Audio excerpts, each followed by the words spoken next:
Hey guys, this is Akshaya and welcome back to Akshaya talks. So എൻ്റെ ഫ്രണ്ടാണ് guys. ഞങ്ങളിന്നൊരു ചെറിയൊരു കുട്ടി ഹാങ് ഔട്ട് ജസ്റ്റ് ഞങ്ങളുടെ അടുത്തുള്ള ഒരു പാർക്ക്. യെസ്, ഇതാണ് ഗൈസ് പാർക്ക്. ഞങ്ങൾ മാത്രമല്ല, മിന്നു, ചിന്നു ഇവരെല്ലാം എൻ്റെ ഫ്രണ്ട്സാണ്. പിന്നെ എൻ്റെ സിസ്റ്റർ നന്ദിനി കുട്ടി, പിന്നെ എൻ്റെ വേറെ ഫ്രണ്ടുണ്ട് ആന്, പിന്നെ അമ്മയുണ്ടായിരുന്നു. അമ്മ കുറച്ച് നേരം വന്നിട്ടങ്ങ് പോയി. ഞാൻ ഇടയ്ക്ക് വീഡിയോ എടുക്കും, ഇടയ്ക്ക് അവളാ വീഡിയോ എടുത്തു. യെസ്, ഇതൊക്കെ അവളെടുത്തു. ഞങ്ങളാണെങ്കിൽ ലൈക്ക് എനിക്കത് താഴെ കുത്താൻ പറ്റുന്നില്ലായിരുന്നു. ഞാനത് കഷ്ടപ്പെട്ടുകൊണ്ടിരിക്കുമായിരുന്നു. പിന്നെ ഇവളാണല്ലോ ഫോൺ പിടിച്ചുകൊണ്ടിരിക്കുന്നത്. ലാസ്റ്റ് ഇവളെൻ്റെ ഫോൺ താഴെ ഇടുമല്ലോ എന്ന് വിചാരിച്ച് ഞാൻ പിന്നെ അവിടെ നിന്ന് ഇറങ്ങി. പിന്നെ അടുത്ത ഊഞ്ഞാലിൻ്റെ മണ്ടയ്ക്ക് നേരത്തെ വരുന്നൊന്നും ആടാൻ എനിക്ക് പറ്റില്ല. പിന്നെ ഇതിൻ്റെ മണ്ടയ്ക്ക് ഇത്ര പ്രായം ഉണ്ടെന്നൊന്നും കാര്യമില്ല, ഞങ്ങൾ രണ്ടും കണക്കാണ്. പിന്നെ നന്ദിനി കുട്ടി, അത് ചെറിയ കുട്ടിയായതുകൊണ്ട് അത് പിന്നെ അങ്ങനെ ഞാനുണ്ട് കമ്പനി കൊടുത്താൽ ചെറുതായിട്ടൊന്ന്, അത്രേ ഉള്ളൂ. ഇതെൻ്റെ സിസ്റ്റർ നന്ദിനിക്കുട്ടി. പിന്നെ കുറച്ചൊക്കെ കഴിഞ്ഞിട്ടാണ് എൻ്റെ ഫ്രണ്ടൊക്കെ വന്നത്. വീണ്ടും ഇതിൻ്റെ മണ്ടയ്ക്ക് ഞാൻ എത്ര വട്ടം വീണു. ഞാൻ ഇതിൻ്റെ മണ്ടയ്ക്ക് കയറാൻ ശ്രമിച്ചത്, പക്ഷെ നടന്നില്ല അങ്ങോട്ട്. പിന്നെ ഇതുവഴി താഴോട്ടങ്ങ് പോകും. ലാസ്റ്റ് ഞാൻ ഇത് ഇങ്ങനൊന്നുമില്ല, ഞാൻ കമ്മുത്തി വീണായിരുന്നു ഇതിന്. നൈസായിരുന്നു. ഇതിപ്പോൾ ഞാൻ നാട്ടിൽ പോകാൻ കുറച്ച് ദിവസം ഇവിടെ ഉള്ളതുകൊണ്ട് ലൈക്ക് ഫ്രണ്ട്സിനെല്ലാവർക്കും കൂടെ കാണണം എന്ന് പറഞ്ഞിട്ട് ഇവരെൻ്റെ വീട്ടിലോട്ടൊക്കെ വന്നിട്ട് ഞങ്ങളങ്ങനെ വന്നതാണ്. കണ്ട ഞാൻ കഷ്ടപ്പെടുന്നത്. നല്ല രസമായിരുന്നു. പക്ഷെ എല്ലാവരും മിസ് ചെയ്യും. ലാസ്റ്റ് ആയപ്പോൾ കുറച്ച് ഇമോഷണലായി. നേരെയൊന്നും നമുക്ക് സ്ലൈഡ് ചെയ്ത് കഴിഞ്ഞാൽ ശരിയാവില്ല, അതൊരു സുഖമില്ല. അതുകൊണ്ട് പിന്നെ നമ്മൾ നേരെ ഒന്നും ചെയ്യാറില്ല. ഇത് ഞാൻ വലിയ ലോങ് ജമ്പറാന്നൊക്കെ പറഞ്ഞു. ഇതാണ് എൻ്റെ ഫ്രണ്ട് ആന്. അവളാണെങ്കിൽ ഡസ്റ്റ്ബിന്നിൽ വേസ്റ്റ് ഇടാൻ വേണ്ടി ആ പോച്ചയുടെ കൂടെ കയറിപ്പോയി. ഈ പൂച്ചയൊക്കെയാണെങ്കിൽ ഇവൾ ചിപ്സ് കൊടുത്തിട്ട് അത് ഞങ്ങളുടെ പുറകെ ഉണ്ടായിരുന്നു, പോകുന്നതേ ഇല്ലായിരുന്നു. എനിക്കാണെങ്കിൽ പേടി. ഞാൻ അവിടെ നിന്ന് ഓടിച്ചാടി ഇറങ്ങി, ഞാൻ പറക്കുമായിരുന്നു. ഞങ്ങളുടെ കാലൊക്കെ എടുത്ത് മണ്ടയ്ക്ക് വെച്ച് അത് തന്നെ ടേബിളിൻ്റെ അടിയിലോട്ട് കയറിയപ്പോൾ തന്നെ ഞാൻ അവിടെ നിന്ന് ചാടി ഇറങ്ങും. എനിക്ക് ഭയങ്കര പേടിയാണ് സത്യം. പൂച്ചേനെ എനിക്ക് ഭയങ്കര പേടിയാണ്. പട്ടിക്കുട്ടികളാണെങ്കിൽ കുഴപ്പമില്ല, പക്ഷെ പൂച്ച എനിക്ക് നല്ല പേടിയാണ്. അത് പ്രത്യേകിച്ച് അതിൻ്റെ കണ്ണൊക്കെ ഭയങ്കര വെട്ടിത്തിളങ്ങുന്നുണ്ട്, നല്ല പേടിയായി. ഞാനവിടെ നിന്ന് എഴുന്നേറ്റ് നിന്ന്, എനിക്ക് എന്നാലല്ലേ ചാടി ഇറങ്ങാൻ പറ്റിയത് സൈഡിലോട്ട്. അങ്ങനെ ആ സാധനമാണ് എല്ലാത്തിനും കാരണക്കാരി. പിന്നെ ഞങ്ങളിങ്ങനെ ഇടയ്ക്കിടയ്ക്ക് കളിച്ചിട്ട് ഇങ്ങനെ ഒന്ന് കുത്തിയിരിക്കുമ്പോൾ എടുക്കുന്ന വീഡിയോസാണ്. പിന്നെ ഇത് ഞങ്ങൾ അമോങ് അസ് കളിച്ചുകൊണ്ടിരിക്കുകയാണ് എല്ലാവരും കൂടെ. സോ ഇപ്പോൾ ഞാൻ ചാവും തോന്നുന്നു. യെസ് ഇത് ഫസ്റ്റ് റൗണ്ടാണ്. അപ്പോൾ ആനായിരുന്നു ഇതിനകത്ത് ഇമ്പോസ്റ്റർ. ആൻഡ് അവൾ എന്നെ ഓടിച്ചിട്ട്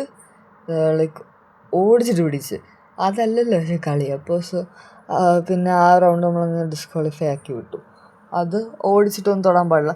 അവൾ വരുന്ന കണ്ടപ്പോഴാണ് ഈ ഡൗട്ട്. ഞാൻ പിന്നെ ഓടിക്കളഞ്ഞു. അവൾ പിടിക്കാൻ വരുമെന്നുള്ള എനിക്ക് ഏറെക്കുറെ ഐഡിയ മനസ്സിലായിരുന്നു. അപ്പോൾ ആ റൗണ്ട് കഴിഞ്ഞിട്ടുള്ള അടുത്ത റൗണ്ടാണ്. അപ്പം ഈ റൗണ്ടിൽ ആരായിരുന്നു ഇമ്പോസ്റ്റർ? ഞാനായിരുന്നു, എനിക്ക് ഓർമ്മയില്ല കേസ്. നമുക്ക് നോക്കാം. പക്ഷേ ഇച്ചിരി മുമ്പ് അവളെന്നെ പിടിച്ച് ഭയങ്കര കോമഡിയായിരുന്നു. അവളെല്ലാവരും ഓടി പിടിക്കാൻ ശ്രമിക്കുമായിരുന്നു. നല്ല കോമഡിയായിരുന്നു. ഞാൻ എല്ലാവരും കാണിച്ചിരുന്നു. ഞാൻ കാണിച്ചാൽ ആരൊക്കെയാണ്. അത് മിന്നുവാണ്. പിന്നെ എല്ലാവരും ഉണ്ട് അവിടെ ഇവിടെയൊക്കെ ഇട്ട്. എല്ലാവരും കുറേ പേരുണ്ടായിരുന്നു. എനിക്കൊന്ന് 10-12 പേരുണ്ടായിരുന്നു. കിച്ചു, മിന്നു ആ വരുന്ന കണ്ടപ്പോൾ എനിക്ക് ചെറിയ പേടിയായി. മിന്നുവിനെ കൊല്ലാൻ വരുവാണ്. അല്ലായിരുന്നു, പക്ഷേ അവളല്ലായിരുന്നു എനിക്ക് തോന്നുന്നു. ഇത് വീണ്ടും അവളുടെ ഞാൻ ഓടി രക്ഷപ്പെടാൻ ശ്രമിച്ചു. അവളാണെങ്കിൽ ഫോണിൽ പാട്ടും കേട്ടുകൊണ്ട് തേരാപ്പാരം നടന്നു ഇങ്ങനെതായിരുന്നു. ഈ വട്ടം ഞാനാണ് ഇമ്പോസ്റ്റർ. ആ റൗണ്ട് ഞാനല്ലായിരുന്നു എന്ന് എനിക്ക് തോന്നുന്നു. ഇവിടെ ഞാനാണ് ഇമ്പോസ്റ്റർ. അതിൻ്റെ ഞാൻ നല്ല അട്ടർ ഫ്ലോപ്പായിരുന്നു. എന്നെ അവരെല്ലാവരും കണ്ടുപിടിച്ചു. ഞാൻ ആനെ തൊട്ടു. അതുകൊണ്ട് അത് വലിയ ഡൗട്ടൊന്നും വന്നില്ല. പക്ഷെ ഞാൻ മിന്നുവിനെ ആയിരുന്നു. മിന്നുവിനെ അല്ല, കിച്ചുവിനെ തൊടാൻ പോയപ്പോൾ ഇവർക്കെല്ലാം ഡൗട്ട് ഞാനാണ് ഇമ്പോസ്റ്റർ, ഇതാണെന്നൊക്കെ പറഞ്ഞിട്ട് ലാസ്റ്റ് പിന്നെ ഞാൻ തന്നെയാണല്ലോ ഇമ്പോസ്റ്റർ. പിന്നെ എനിക്കൊന്നും ചെയ്യാനില്ലല്ലോ. അപ്പം പിന്നെ ഞാനവിടെ തോറ്റു. ക്രൂമേറ്റ്സ് ജയിച്ചു. ഞങ്ങൾ ഈ അമോങ് അസ് ഇന്ന് ഫോണിൽ കളിച്ചായിരുന്നു. അപ്പോൾ നല്ല രസമുള്ളതുകൊണ്ട് ഞാനത് ഇവരെ ഓർമ്മിപ്പിച്ച് ഇങ്ങനെ കളിപ്പിച്ചതാണ്.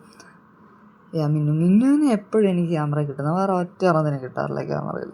ഞാനാണെങ്കിൽ മാക്സിമം സമയം തള്ളി നിൽക്കുമായിരുന്നു. ഞാൻ ആനയൊക്കെ പിന്നെ പിടിച്ചത്. പക്ഷേ നല്ല രസമായിരുന്നു അന്നത്തെ ദിവസം. എന്ത് എൻജോയ്മെൻ്റ് ആയിരുന്നു. ഇതൊക്കെ കുറച്ചുകൂടെയൊക്കെ ഇരുട്ടിയിട്ട് എല്ലാത്തിൻ്റെ കാര്യത്തിൽ തീരുമാനമൊക്കെ ആയിട്ടുള്ള വീഡിയോ ആണെന്ന് തോന്നുന്നു. ഞാൻ എപ്പോഴാണ് എടുത്തെന്ന് എനിക്ക് തന്നെ ഒരു ധാരണയില്ല. വെള്ളമൊക്കെ തീർന്നു ലാസ്റ്റ്. ഒരു തുള്ളി വെള്ളമില്ലായിരുന്നു. അന്ന് ഞങ്ങളെ വീട്ടിലെത്തിയപ്പോൾ ഒരു 8:30 രാത്രി. ഞങ്ങൾ വെള്ളമെല്ലാം കിട്ടുമെന്ന് അറിയാൻ വേണ്ടി പോയതാണ്. പക്ഷെ വെള്ളം കിട്ടിയില്ല. പക്ഷേ കുഴപ്പമില്ല. റൗണ്ട് എത്ര സ്റ്റെപ്പ് ഇന്ന് കുറേ നടന്നു. ഞങ്ങൾ ഈ പാർക്കിന് ചുറ്റും നടന്നു. ഹൈഡ് ആൻഡ് സീക്കൊക്കെ കളിച്ച് സെറ്റായിരുന്നു. പാർക്കിൽ ഫുള്ള് ഹൈഡ് ആൻഡ് സീക്ക് അവർക്ക് ഒളിക്കാൻ സ്ഥലം കൊടുത്ത് ലാസ്റ്റ് ഞങ്ങൾക്ക് 2 പേർക്കും പണിയായി. ഞങ്ങൾ 2 വട്ടം ഈ പാർക്ക് ഫുള്ള് ചുറ്റി. ഞങ്ങൾ അറൗണ്ട് 7,000 സ്റ്റെപ്സ് എടുത്തു എൻ്റെ ഫോണിലെ ഒരു ഇത് വെച്ചിട്ട്. പക്ഷെ നല്ല രസമായിരുന്നു ഇന്നത്തെ ദിവസം.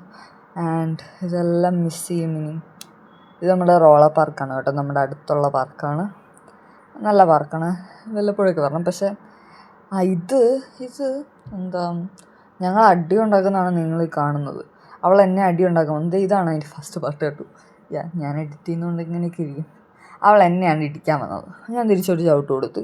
പിന്നെ ഫോൺ അവിടെ വെച്ച് പോയി. അപ്പോൾ എലീന അതെടുത്തു. എന്നിട്ട് ഞങ്ങളെ കാണിച്ചു തരാണ്. എന്നെ ഓടിച്ചിട്ട് തല്ലിയ സാധനം. ലാസ്റ്റ് അവൾക്ക് തന്നെ നൊന്തത്. ഇതിപ്പോൾ ഞങ്ങൾ പോകാറായി. അവളുടെ പപ്പ വന്നു ആൻഡ് പിന്നെ ഞാൻ ഇതുങ്ങളെല്ലാം ഞങ്ങൾ മാത്രമായിരുന്നു. അപ്പോൾ ഇവരെല്ലാം ഏറെക്കുറെ എൻ്റെ റെസ്പോൺസിബിലിറ്റി ആയിരുന്നു. അപ്പോൾ ഞാൻ ഇതുങ്ങളെല്ലാം വലിച്ചുകൊണ്ട് എന്തൊക്കെയാണ് കാണിച്ചു കൂട്ടുന്നത് കണ്ടോ. എല്ലാം വരിയായിട്ട് തറയിൽ കൂടെ നടക്കാൻ വയ്യാതെ അതിൻ്റെ മണ്ടയ്ക്കൂടെ നടന്നു വരുവാണ്. എല്ലാവരോടും ഞാൻ ഹായ് പറയാൻ പറഞ്ഞു. അത് മിന്നു, കിച്ച്, ഇതാണ് ചിന്നു. ഇവർ 2 ട്വിൻസാണ്, മിന്നു ചിന്നു. ഇത് അഷ്ടമി, അത് അവിജ്ഞ. ഇവരെല്ലാമായിരുന്നു. സോ ഇന്നത്തെ വീഡിയോ ഇത്രയേ ഉള്ളൂ. ബൈ.